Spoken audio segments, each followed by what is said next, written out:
Seenaa bishaan Hormuuz yookiin Streat Hormuuz keessatti dhokatee jiru kana ni beektu laata? Iddoon har'a diinagdee addunyaa furtuu ta'e kun kanaan dura iddoo gootummaan Khalid ibn Walid itti mul'atedha. Bishaan Hormuuz har'a ujummoo dhiigaa diinagdee addunyaa fi giddugala poolitikaa ta'us seenaan isaa aarsaa goototaa fi kuffifama impaayeroota gurguddaa waliin wal qabata. Maqaan Hormuuz jedhamu madda lama irraa akka dhufe seenaan ni addeessa. Inni jalqaba amantii Pershiyaa durii keessatti maqaan uumaa isaanii Ahura Mazdaa yookiin Hormuuzdi jedhamu irraa dhufe. Inni lammataa ammoo mootota naannoo sana bulchaa turan Hormuuzdi jedhamaniin wal qabata.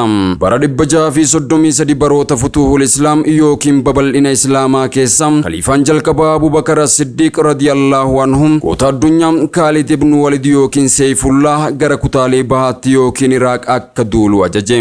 Yeroo sana naannoon Hormuuz akka impaayera Faaris yookiin Pershiyaa jala turte. Bulchaan naannoo sanaa nama hammeenyaa fi boonaa ta'uun beekamu Hormuuz jedhamu ture.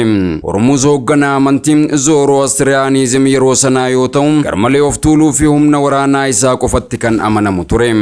Waraanni lamaan bakka kaadhimaa yookiin kaziimaa kuweet ammayyaa jedhamutti wal gahani. Hormuuz ija jabummaa Khalid sodaachuu isaarraa kan ka'e mala tokko qopheesse. Waraana isaa keessaa gootota 10 filate. Yeroo ani Khalid waliin duula dhuunfaa yookiin tokkoof tokko taanee wal loluu jalqabnu isin gidduutti dhuftanii Khalidin kuffistu jedhee itti hime.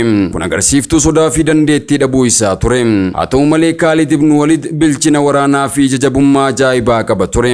Akkuma duulli dhuunfaan Khalidii fi Hormuuz gidduutti jalqabameen namoonni sun Khaliditti garagalanii isa kuffisuuf yeroo jedhan goonni Qaayiqaa ibn Amrii jedhamu dhufe Khalidin gargaare. Yeroo sana Khalid injifannoo cululuqaa Hormuuz irratti galmeesse. Kanumaan waraanni Pershiyaas goota isaanii dhabuun ni bittinnaani. Khalid bulchaa naannoo sanaa kan ture Hormuuzin waraana Kaazimaa irratti erga mo'ate humni impaayera Pershiyaa naannoo bahaatti jabaatee ture raafame. Injifannoon kun madda diinagdee fi daldala bishaanii naannoo sanaa harka muslimootaatti akka galu gochuun amantiin Islaamaa karaa baha giddu galeessaa gara kutaalee daldalaa fi magaalaalee gurguddoo Pershiyaatti akka babal'atu riqicha ta'e. Seenaa kana Ustaaz Raayyaa Abbaa Maccaa manzuumaa isaanii 15ffaa keessatti Hormuuz በሚባል ሰው ነው ጦሩ የሚመራው Khalid injifatee adeeme fuuldura jechuun dubbatanii jiru. Hormuuz kan jedhamu namicha hoogganaa waraana Pershiyaa kan harka Khalid ibn Waliditti kufe sanaadha. Bara Khalid ibn Walid duula babal'iinsa Islaamaa gaggeesse sanatti impaayerri Pershiyaa humna addunyaa raasuun beekamtu ture.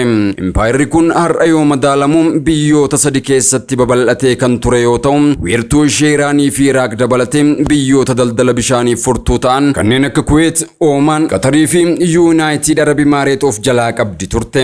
Gama kaaba bahaatiin Afgaanistaanii hanga Azerbaaijaanitti kan babal'attu impaayerri kun naannoo bishaan Hormuuz isa har'a handhuura diinagdee addunyaa ta'e kana madda kabaja ishee godhattee turte. Bakki kun iddoo waraanni seena qabeessi Kazimaa itti gaggeeffame yoo ta'u seenaa humna guddaa fi babal'iinsa lafaa yeroo sanaa kan mul'isudha. Khalid Iraaq keessatti injifannoo cululuqaa erga galmeessee booda ajajni biraa gara Sooriyaa akka deemu itti dhufe.